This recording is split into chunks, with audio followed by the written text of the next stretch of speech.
ઓહ seriously, તમારી કોફીમાં પણ cockroach છે અને આ વાતને અમેરિકાની FDA એટલે કે ફૂડ એન્ડ ડ્રગ એડમિનિસ્ટ્રેશન પણ માને છે. અને જો તમે પણ એવા લાખો લોકોમાં સામેલ છો જેમની સવાર કોફી વગર અધૂરી છે, તો સોશિયલ મીડિયા પર વાયરલ થયેલી આ ખબર તમારું મૂડ ખરાબ કરી શકે છે. કેમ કે ઘણા રિપોર્ટ્સમાં એવો દાવો થઈ રહ્યો છે કે તમારી આ મનપસંદ કોફીમાં પીસેલા કોકરોચ અને જીવજંતુઓનો અંશ હોઈ શકે છે.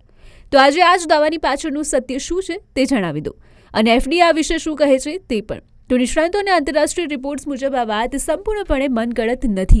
એટલે કે FDA પોતે સ્વીકારે છે કે મોટા પાયે ખાદ્ય ઉત્પાદન કરવામાં 100% શુદ્ધતા અસંભવ છે, અને ખાસ કરીને પીસેલી કોફીમાં 10% જેટલા કીડા મકોડાના નાના અંશ તો મળી જ શકે છે. કેમ કે કોફી બીન્સ ખેતરોથી લઈને સ્ટોરેજ યુનિટ સુધી ઘણા તબક્કાઓમાંથી પસાર થાય છે, અને કોફી જ્યાં સ્ટોર થાય છે તે જગ્યાઓ ઘણી વખત અંધારી અને ભેજવાળી હોય છે, જ્યાં કોકરોચ, ઉંદર અને અન્ય કીટકો સરળતાથી હાજર હોય છે. અને એટલે જ જ્યારે આ બીન્સને મોટા પ્રમાણમાં પીસવામાં આવે છે ત્યારે તેમાંથી આ કીડા કે તેમના નાના ભાગોને સંપૂર્ણપણે દૂર કરવા શક્ય નથી, અને તે પાવડરમાં ભળી જાય છે. તો હવે સવાલ એ થાય કે તો શું કોફી પીવાનું બંધ કરી દઈએ? તો વેટ, FDAનું કહેવું છે કે આ માત્રા ખૂબ જ ઓછી હોય છે અને સામાન્ય માનવ સ્વાસ્થ્ય માટે નુકસાનકારક પણ નથી. એટલું જ નહીં, કેટલાક નિષ્ણાતો તો આ અંશને પ્રોટીનના સ્ત્રોત પણ ગણે છે, અને માત્ર કોફી જ નહીં પરંતુ ચોકલેટ, પીનટ બટર અને અનાજ જેવા અન્ય મોટા પાયે ઉત્પાદિત ખાદ્ય પદાર્થોમાં પણ આ અંશ હોય જ છે.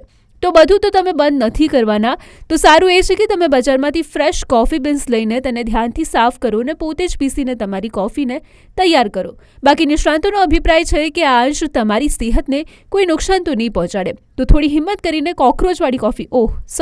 બજારવાળી કોફી પી શકાય છે.